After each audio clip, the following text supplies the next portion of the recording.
Welcome back, brothers and sisters. I am Braden. This is Langley Outdoors Academy, the place where we not only talk about what's going on in the gun world, but also how we're going to fix it together.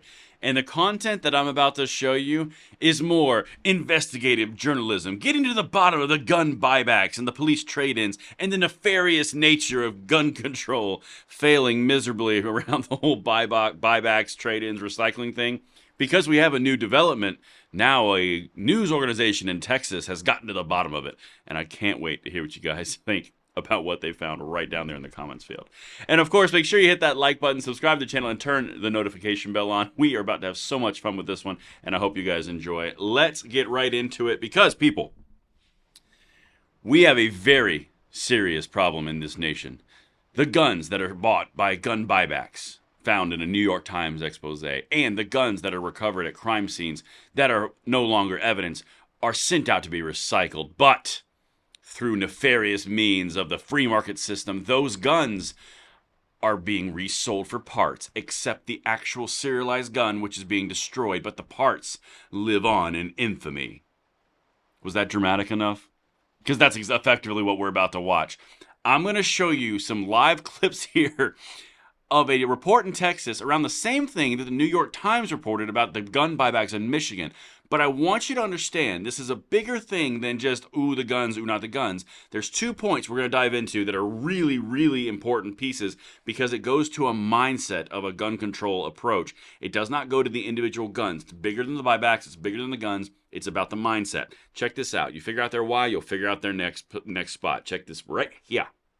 Surrendered firearms, along with guns confiscated by police from crime scenes, can quickly fill up evidence rooms, leaving law enforcement agencies having to come up with a way to dispose them. It's a big deal when you take possession of somebody's firearm. It needs to be disposed of properly, even if it costs money, because that's the responsible thing for us to do. A CBS News Texas I-Team investigation found in the past 5 years, 15 North Texas law enforcement agencies have contracted with Gulf Coast gunbusters to destroy their unwanted guns. The company has a patent for what it calls the firearm pulverizer. The way it works is the gun goes in one side, it's crushed, and then comes out in pieces. The process is recorded so police departments have a record. This video was for a gun sent in by the Frisco Police Department. Now, they are tracked for records. They've got videography. It's all about these guns. They've got to go somewhere because there's a huge, massive problem. There's 2 pieces that I want to show you here. One involves economics, and the second one involves evil metal. Okay? The first one we're going to hit on the metal part. The apparatus of the actual pieces of a gun, which are not the serialized part, which is not, by definition of federal law, which we're about to go into, a firearm. Those are random pieces of metal and plastic. They are not serialized. They are not guns. They're things like barrels and like springs. And we've hit this a lot. But now that we're seeing this from Texas to Michigan and gun controllers are hitting it a lot, you have to break into actually what they're doing here. Because these guns are being recycled into the ghost gun underground network, they're talking about barrels and springs and slides that are not serialized. That metal is now being reformatted into another gun. So therefore, it's a zombie gun. So therefore, it's evil metal. The only solution there is for that to be melted down into a pure ingot of metal. And that is the only way to purify the metal from the evil that was imbued when it became a gun. Understand, that's the point here, because we're about to split the hairs that the left does not want to split with their constituencies. This is a really important piece to this. Let's get the second one, because this right here is the stuff. But there's a catch, and the I-Team found many North Texas cities and counties were unaware of it. Take a second look at this video. Notice something? That gun set to be pulverized is missing pieces. When Gunbusters offers its services for free, it often destroys only the gun receiver. The receiver is a part of the firearm that bears a serial number. According to federal law, the receiver is considered the actual gun. Everything else are mere parts. Gunbusters then sells those parts through an online gun broker, marketing them as gun kits. These kits are sold without a background check.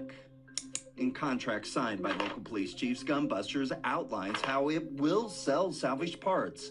But the I-Team found in several cases these contracts received little scrutiny.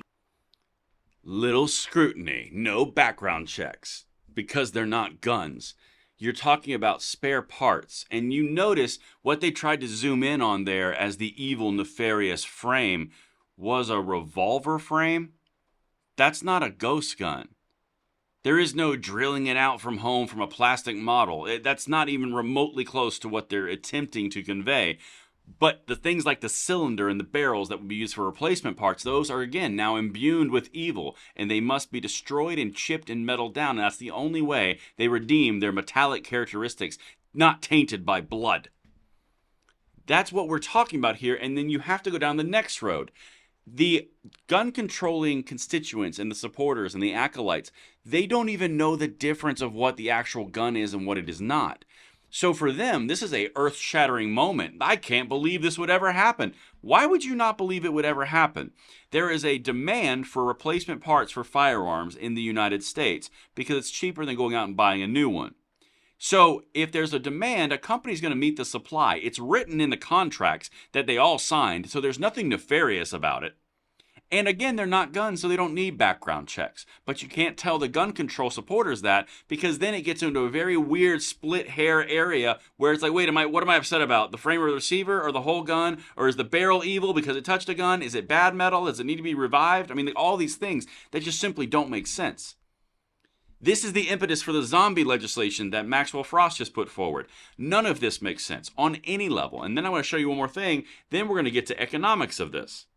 Sheriff's Office to stop the transfer of firearms to gun busters. Other departments have done the same. My position is always, we'll destroy the firearm in its complete entirety. 2 years ago, after recommendations from neighboring cities, the Louisville Police Department began sending firearms to gun busters. However, Chief Brooke Rollins, who had yet to join the force, said once the city discovered what was happening with salvaged parts, it immediately stopped and looked for a new vendor. I recognize that there may be a cost component to that. I'm willing to trade the cost to ensure that the firearm doesn't make it back into the market in any way. So he's willing to pay for the cost through taxpayer dollars to make sure that the firearm doesn't make it back into the circulation in any way. That's his prerogative. I honestly don't care what he does. But the idea that he's trying to propagate is that because a barrel or a trigger kit or a spring or a slide goes into population to replace something that was either broken or fragmented, or you just wanted something different or a spare, that reconstitutes a new gun. That's kind of like saying every single piece of metal that was ever used in attaching to a car is now a car, and it can never be cleansed of the speeding violations until it gets melted down into a different piece of metal. It does not make sense on any level. Now, when you put it through the grinder, does all of a sudden that mean that it's magically cleansed and purified? Or is it still evil and need to be actually melted down? This comes into the economics part, the next one. If you have an entire system of demand for all these parts, which we just alluded to, and you're getting rid of the secondary market, which you're selling not firearms, which don't require background checks, which are not illegal, and there's nothing wrong with them, all you're going to do is open up a hole in the market for a company to come in and either forge or obtain them some other way and then meet that exact same demand in the market. You're not doing crap. So it goes right back to the evil metal needs to be purged of its inherent evilness. On so many levels, this doesn't make sense, but it goes back to the underlying mindset of what exactly is the problem right here? Anyway, that's what I got for you guys. Let me know what you think in the comments below, and I'll see you on the next one. I'm Braden. See you later.